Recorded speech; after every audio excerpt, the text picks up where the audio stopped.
Diplomacy of decision. The United States is choking Iran, and it seems that Iran's revolutionary guards are falling apart. Trump is choking Iran without bombings, and we will bring you the full truth about the economic attrition that is crushing the regime in Tehran. And the United States is positioning a force that has not been seen in the Middle East for more than 20 years. Yesterday, Trump revealed what Iran sent him just 10 minutes after the cancellation of the negotiation talks in Islamabad. Extremely humiliating for the Iranians, I have to say. And we will bring you all the details. In addition, President Trump announced that the assassination attempt would not deter him from winning the war in Iran. The president of Iran is rejecting the negotiations, claiming that they will not return to the negotiating table as long as the blockade continues. Everyone wants to know, is he alive or dead? And today, we will bring you the chilling picture that hints at the end of Mujtaba Khamenei and who is actually running Iran's revolutionary guards in practice. I'm Yair Pinto, with me is Shoshani, and we are boots on the ground. We bring you the full truth about what's happening in Israel and also the full truth about what's happening in our neighborhood, the Middle East. And this is the opening of day 55 of the Roaring Lion War, or by its American name, Epic Fury. Trump made it clear that the shooting incident in Washington would not change his policy towards Iran. And at the same time, he noted that, for now, there is no indication of a connection between the incident and the war. Instead of continuing deep bombings inside Iran, the White House has moved to a different track, a naval blockade, blocking smuggling routes, freezing crypto funds, pressuring refineries in China, and drying up the cash of the Revolutionary Guards. The goal? To damage Tehran's ability to function, repair, damage, and fund its military system, without setting the entire region on fire right now. The question remains, does a regime like this break from economic pain, or does it take something much stronger? President Donald Trump revealed yesterday how the regime in Tehran surrendered to American pressure and submitted a significant improved proposal within just minutes after the planned talks were canceled. According to Trump, the United States now holds all the cards and is waiting for a better Iranian proposal, while the leadership in Tehran is trapped in internal chaos and survival struggles. The speed with which Iran responded to the cancellation of the trip proves the depth of the desperation in Tehran.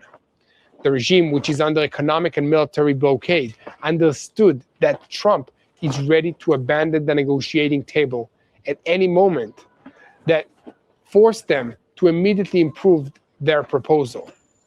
By canceling the trip to Pakistan, Trump is essentially refusing to use mediators and is sending a clear message. If Iran wants an agreement, it must turn directly to the White House on American terms. The United States has moved from exploratory diplomacy to diplomacy of decision. Trump is signaling to the world that he does not need an agreement at any price, while Iran is at the lowest point in its history. And what's happening inside Iran right now?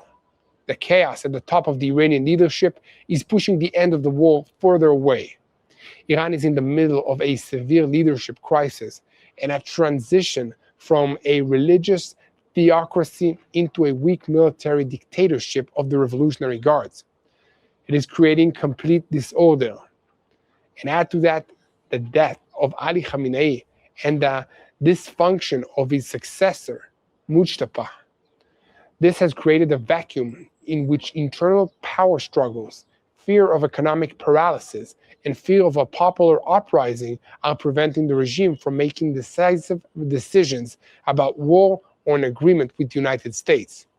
But look, the blockade continues, and the results of the blockade can be seen across all layers of society. Right now, it can be said that the crisis in Iran is at its peak, and the Revolutionary Guards are in a race against time because Iran's oil reserves are on the verge of reaching full capacity. And that has serious consequences. We will bring you all the details very soon. And after the drama surrounding the nuclear talks and the failure of the American representatives to arrive in Pakistan, Iran's military continued threatening the United States. The organization claimed that it would respond with force against American forces if they do not remove the blockade on Hormuz.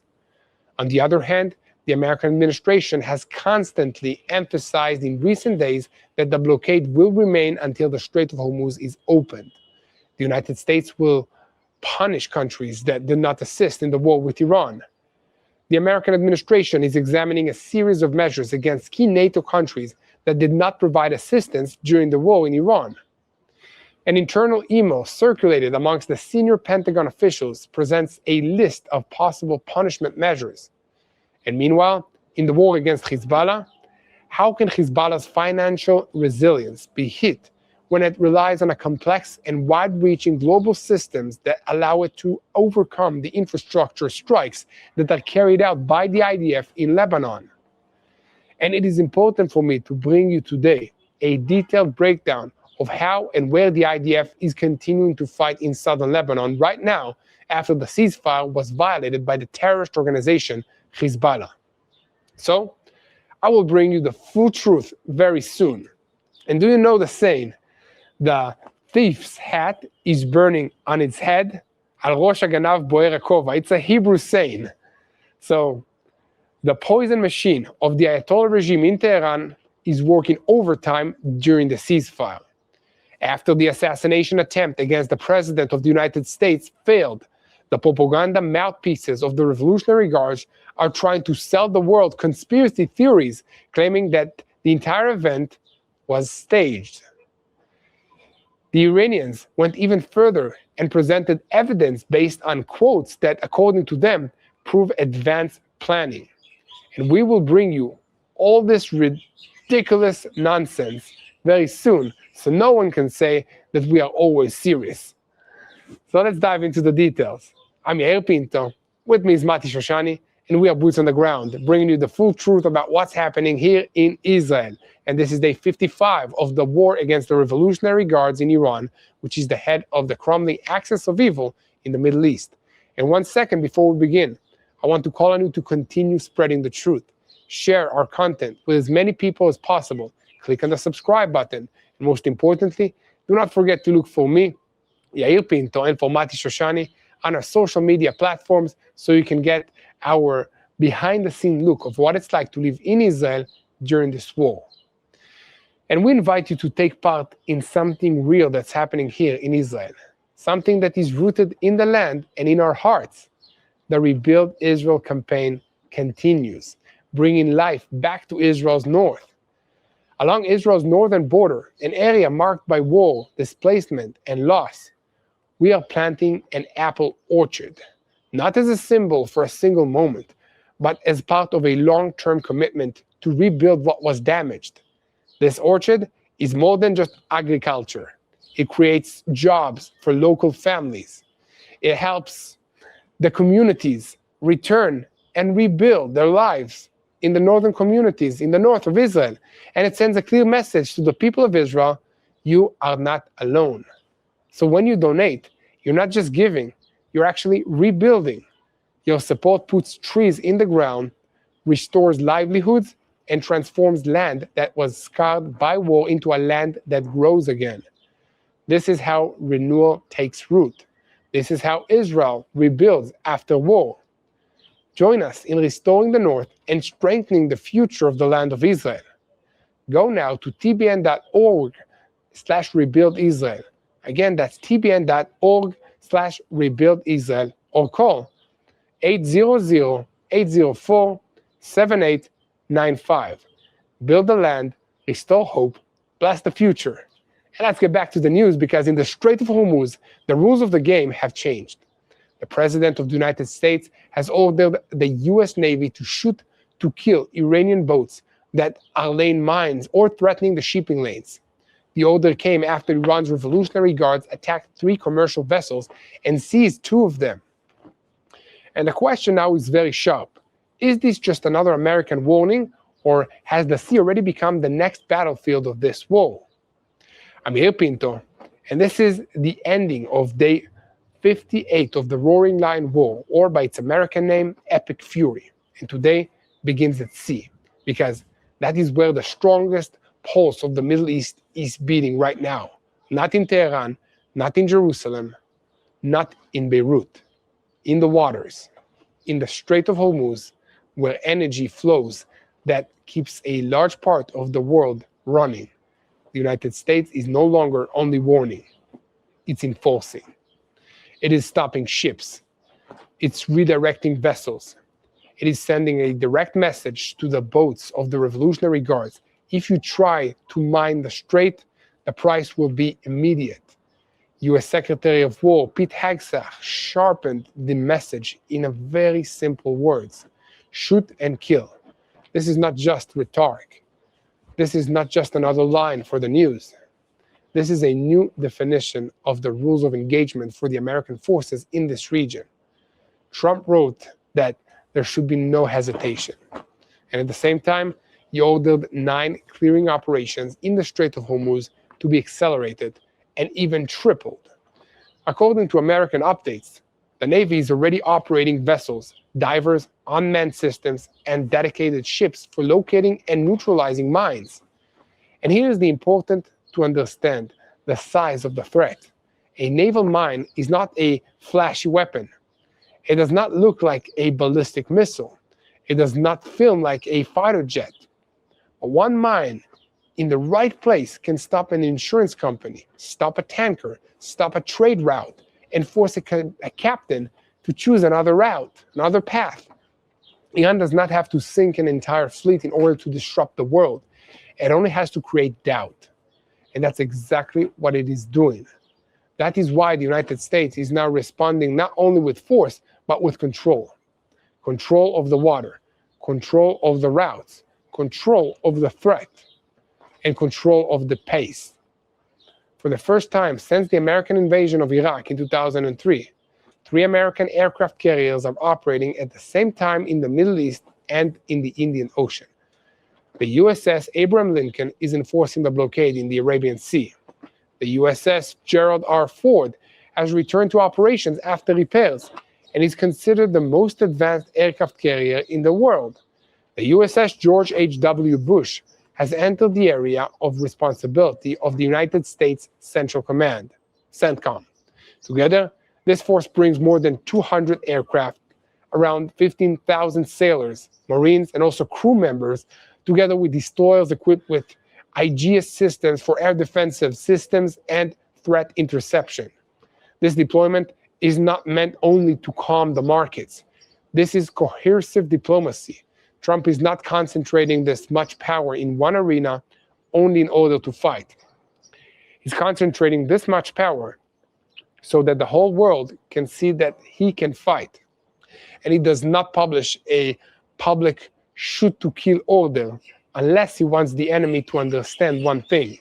One miscalculation can become an immediate military event. So yes, the ceasefire is still in place, but it looks like temporary peace and more like a room full of explosions, even when everybody is smoking by the window and saying everything is under control. But meanwhile, the American blockade on Iran is tightening. The United States Central Command announced that an Iranian cargo ship was stopped in the Arabian Sea. It was one of 19 oil and gas vessels sanctioned by the United States Treasury Department. A U.S. Navy helicopter forced the ship away, and it is now making its way back to Iran under escort. According to the American statement, this is already the 37th ship that has been stopped or redirected since the beginning of the sanctions on the Iranian vessels. That number matters because it shows that the blockade is not just a statement. It is becoming an operational routine. Ship after ship, route after route, smuggling attempt after smuggling attempt. Iran is trying to present itself as the side breaking the blockade. And it reports on tankers that are passing, on ship movements that continue, and on its ability to bypass the restrictions. But as long as the United States is stopping, redirecting, or escorting vessels back towards Iran's shores, the practical message is clear. The sea is no longer free for Tehran. And that hits the regime in its most sensitive place, oil. Since the beginning of the naval blockade on Iranian ports, the crisis is no longer only a question of sales. It's becoming a dangerous technical question. Where do you store the oil that cannot get out? Iran produces around 3.5 million barrels of oil per day. Local refineries consume roughly 2 million barrels per day. That means an excess of about 1.5 million barrels per day must either be exported or stored. If the daily surplus reaches 1.8 million barrels, then a storage capacity of 30 million barrels can be filled in only 16 to 17 days. And here, economic pressure becomes engineering pressure. When there is nowhere to send the oil, the regime has to choose between three difficult options: reduce production, shut down wells, or sell indirectly at painful discounts with very high insurance and shipping costs. Shutting down oil wells is not like turning off a kitchen faucet. If it is done too quickly or for too long, the pressure inside the reservoir is damaged. Restarting production afterwards can require months, expensive equipment, and sometimes complex rehabilitation of entire fields.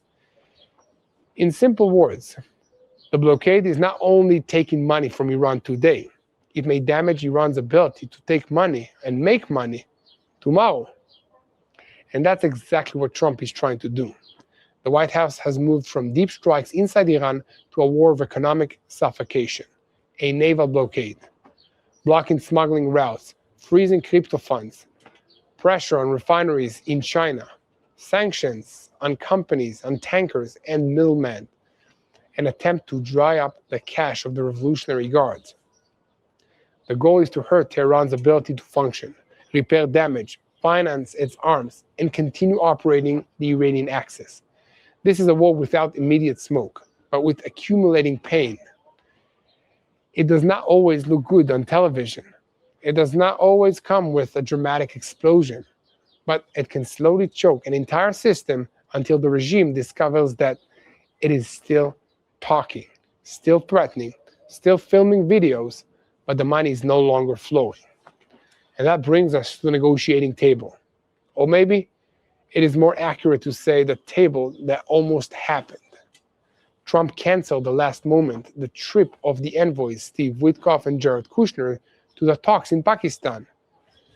They were supposed to meet there with Iranian Foreign Minister Abbas Araghchi, or at least advance a new diplomatic track through the mediators. But the American president stopped that trip. His reason was simple. There's no reason to send people on a 16 or 17-hour flight just to talk about nothing. And then came the most humiliating detail for Tehran. Trump said that immediately after he canceled the trip, within only 10 minutes, Iran sent a new document that was much better, according to Trump. That's not a small detail. That's a picture of the balance of power. Washington is not chasing Tehran. Tehran is rushing to improve documents when the American president closes the door. Trump said it directly. All the cards are in our hands. If they want to talk, they can call. In the Middle East, a sentence like that does not sound like diplomacy. It sounds like an order. Iran, for its part, is trying to project the exact opposite. Iranian President Masoud Pezeshkian told the Prime Minister of Pakistan that Tehran will not return to negotiations as long as the naval blockade continues in the Strait of Hormuz. According to him, Iran will not enter talks under pressure, under threats, and under the blockade. That sounds tough, but beneath that language lies a deep problem. Iran needs the sea. It needs the oil. It needs the money. And it needs the world to believe that it still controls the pace. But it is not clear that Tehran itself knows who really controls the pace. Trump claimed that an internal war is taking place inside the Iranian leadership. And according to him, after 2 layers of leadership were eliminated, senior officials in Iran are fighting amongst themselves, and not always to become the leader, but perhaps to avoid becoming the next leader. That's a sharp statement, but it connects with a series of signs coming from inside Iran.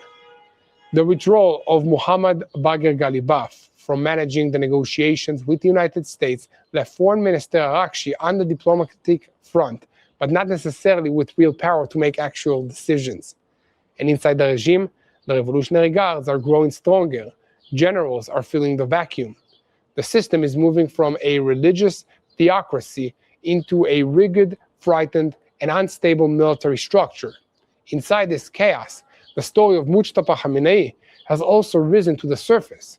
A new memorial wall in the city of Mashhad displayed his portrait amongst leaders who were eliminated. If this was a propaganda mistake, it is a massive embarrassment. If it was not a mistake, then it raises a completely different question. In any case, it tells us something about the state of the system. A strong regime does not get confused about who's alive and who's dead. A stable regime does not need to hide its leader behind envelopes, couriers, rumors, and pictures. And a regime that is confident in itself does not create so much noise just to prove that it is still standing. And meanwhile, Iranian President Pezeshkian is no longer speaking only to Washington. He is speaking to his own citizens. He addressed the public and asked them to reduce electricity and energy consumption. Instead of 10 lights at home, turn on 2. That was the message.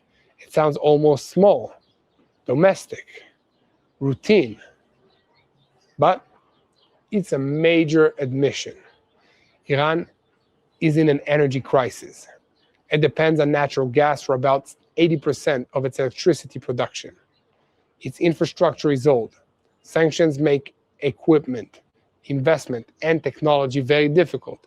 And now, the blockade, the strikes, and the economic pressure are turning the energy sector into an internal battlefield for Iran. President Pezeshkian said that Iran's enemies are hitting infrastructure, imposing a blockade, and trying to create public dissatisfaction. He asked Iranians not to allow the enemy to create the conditions that would lead to anger. In simple words, he's afraid of the street. And the street in Iran already knows crisis, because alongside energy, there is an even deeper crisis: water. Iran is approaching day 0, not a day of nuclear bomb, a day when the water supply can no longer meet local demands. Iran is ranked amongst the countries suffering from extreme water stress. 26 out of 31 provinces in the country are experiencing severe water stress. According to the data presented, 80 to 100% of renewable water sources are used up every year.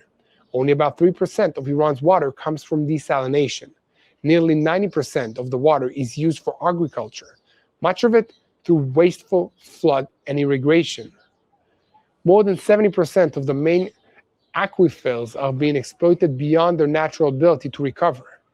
In Tehran, around 10 million residents depend on mountain reservoirs that are suffering from reduced snowfall and rising temperatures.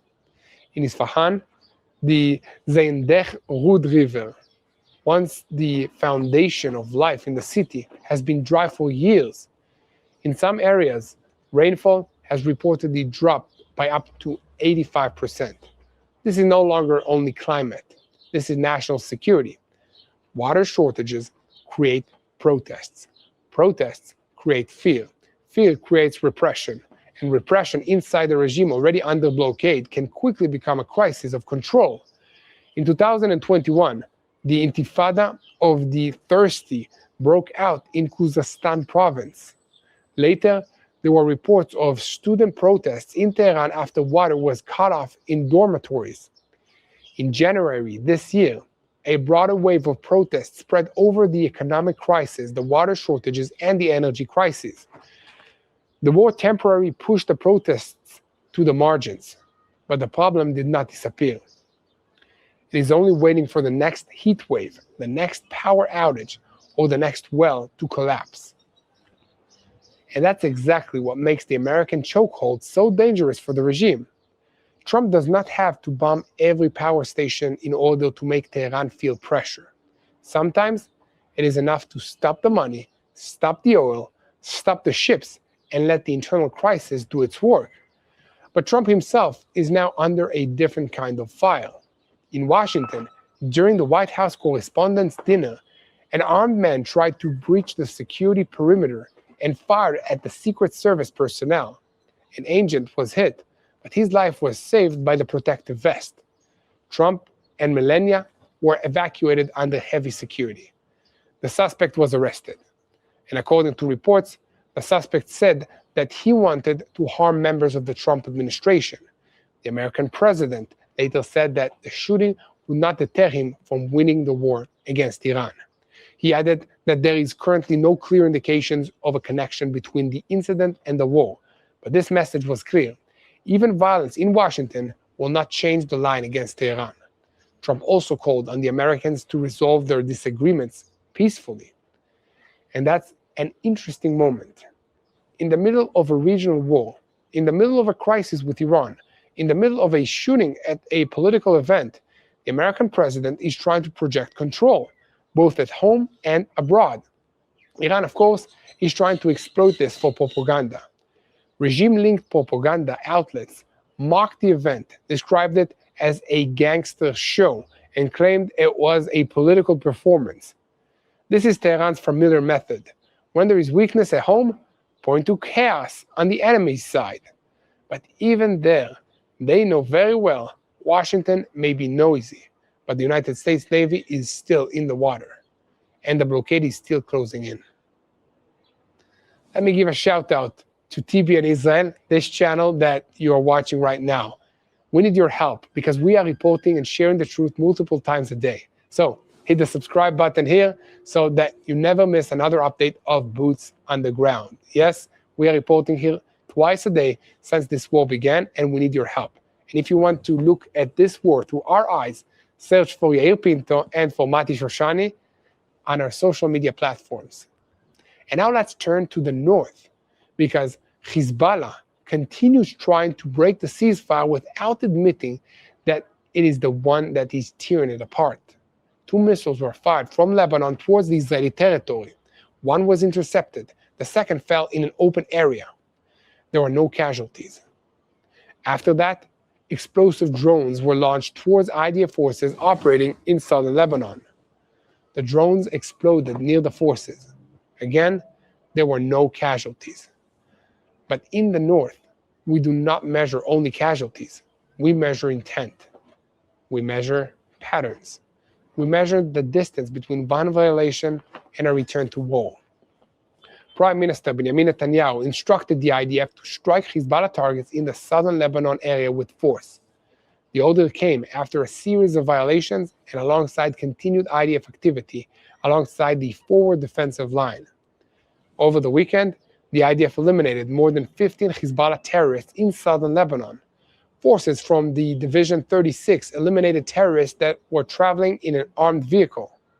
Another terrorist was eliminated while moving on the motorcycle south of the forward defensive line. Golani, an infantry unit of the IDF and their forces, and the multi-dimensional unit identified 2 armed terrorists in the Litani area, and the Israeli Air Force closed the circle on them.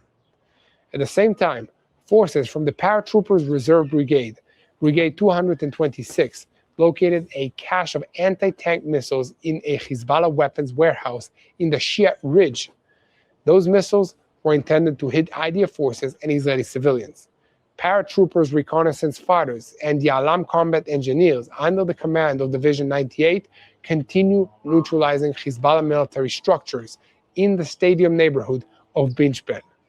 Forces from Brigade 8 under Division 91 located an underground shaft and an AK-47 rifle. The 769th Brigade combat team located explosive devices planted inside a building and a vehicle used by the organization. The numbers matter, but the method matters as well. Hezbollah does not hold only one camp or one warehouse. It embeds itself in villages, civilian buildings, vehicles, tunnels, warehouses, and sometimes inside the movement of civilians that are returning to destroyed villages in South Lebanon. Israel sees this and acts accordingly. Meanwhile, a broader diplomatic effort is on its way. Israel wants the American administration to pressure Lebanon to act against Hezbollah, also in areas beyond the forward defensive line. In Jerusalem, officials understand that if Beirut does not act, and if Washington does not push, the arrangement could collapse. The problem is that Hezbollah does not rely only on guns and missiles. It relies on money, a lot of money, and a global financial network. El-Qard El-Hassan, Hezbollah's financial institution, has over the years turned from a social lending mechanism into a parallel banking system for the organization. A data leak in 2020 exposed nearly 400,000 accounts and showed how deeply this system is embedded inside the Shiite society in Lebanon. But it does not end in Lebanon. Hezbollah relies on the Lebanese diaspora, Hawala networks, money changers, shell companies, businesses, middlemen, gold trading, and a cash economy. In Lebanon, where around 95% of money transfers from abroad do not pass through the official banking system, but through a cash economy, the organization has enormous room to maneuver. That's why striking a warehouse or a structure is very important, but not always enough. If you want to damage Hezbollah's resilience over time, you also have to hit its money. The middleman, the money changers, the smuggling networks, the connections between Iran, the diaspora, and the informal financial system. And here, we return once again to Iran. If the American blockade reduces the income of the Revolutionary Guards, Hezbollah feels it. If crypto is frozen, if ships are stopped, if refineries in China are sanctioned, and if Iranian oil is stuck, the pain does not stay in Tehran. It flows to Beirut, to Gaza, to Yemen, and to the entire axis of terror. That's why this war is no longer being fought only on the battlefield. It's being fought at sea, in banks, in crypto, in tankers, in negotiations rooms, and in the villages of southern Lebanon. And NATO is also entering the picture. Washington is examining punitive measures against alliance members that did not assist the United States' effort against Iran. Spain is under criticism because of its refusal to allow the use of its bases or airspace for strikes against Iran. Britain is also under tension with Washington, and amongst other things, over the question of the Falkland Islands and America's possible position towards them. Trump is sending a clear message to Europe. You cannot enjoy American protection and then disappear when a global energy route is blocked. The war against Iran is now testing not only Tehran, it is testing NATO, Europe, and the energy market, and the West's ability to act together. Meanwhile, the global market is already feeling the shock. Everyone is watching the price of oil, but the bigger story is also the cost of shipping. When the Strait of Hormuz becomes an area of mines, threats, and armed boats, it is not only the barrel that becomes more expensive. The route that brings the barrel to the world becomes more expensive also. Tanker rates are rising. Funds that track the cost of all shippings have recorded unusual gains. Insurance companies are repricing their risk. Countries are searching for safer energies. And the world is discovering again that the sea is not only a passage, it's a weapon. And at the same time, the United States is becoming a kind of gas station for the world. American energy exports are rising sharply. Europe and Asia are searching for energy, available shipments of oil, petroleum products, and liquefied natural gas. The more Iran tries to turn Hormuz into a weapon, the more Washington tries to turn American energy into a strategic card. And this is the picture of day 58. In the Strait of Hormuz, the United States is ready to shoot. In the Arabian Sea, Iranian ships are being stopped. In Washington, Trump says that the shooting will not deter him. In Tehran, the president is asking citizens to turn off lights. In the oil storage facilities, space is running out. In southern Lebanon, Hezbollah is firing and hiding weapons. And in Beirut, the government is being forced to decide whether it is a state or a host for an armed Iranian organization. The Iranian regime is trying to project strength, but every arena around it tells a different story. At sea, it is being choked. In the economy, it is bleeding. In water, it is dried out. In energy, it is asking citizens to save. In leadership, it is showing confusion.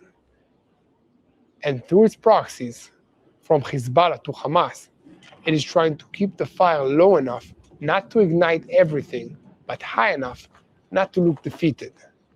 This is a very dangerous stage because when a regime feels it's losing control, it can choose an arrangement, an agreement, but it can also choose a gamble.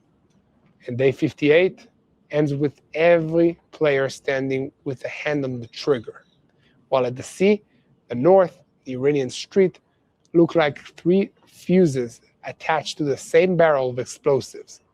If Tehran does not decide quickly whether it is returning to the table or continuing to choke Hormuz, the question will no longer be whether the fire returns, but where the first explosion will be heard. So keep spreading the truth. Follow us, and most importantly, hit the subscribe button so that you stay tuned to what's happening here in Israel, boots on the ground style. Keep looking for us on social media platforms. I'm Yair Pinto, with me is Mati Shoshani. So, Yair Pinto, Mati Shoshani, you can search for us on all the social media platforms. And now, the best thing that you can do is to unite in prayer. I'm calling on all of you to pray today. First of all, for wisdom to our leaders, for the people of Israel, for the soldiers of the IDF, for the forces of the northern border, the forces that are in the Gaza Strip, and all the U.S. military personnel in this region. Give wisdom, again, to our leaders in the negotiations. Give comfort to the families of those that lost their lives defending this nation, and protect all the citizens and all the children of the people of Israel. And bring true peace to Jerusalem. Pray for the peace of Jerusalem.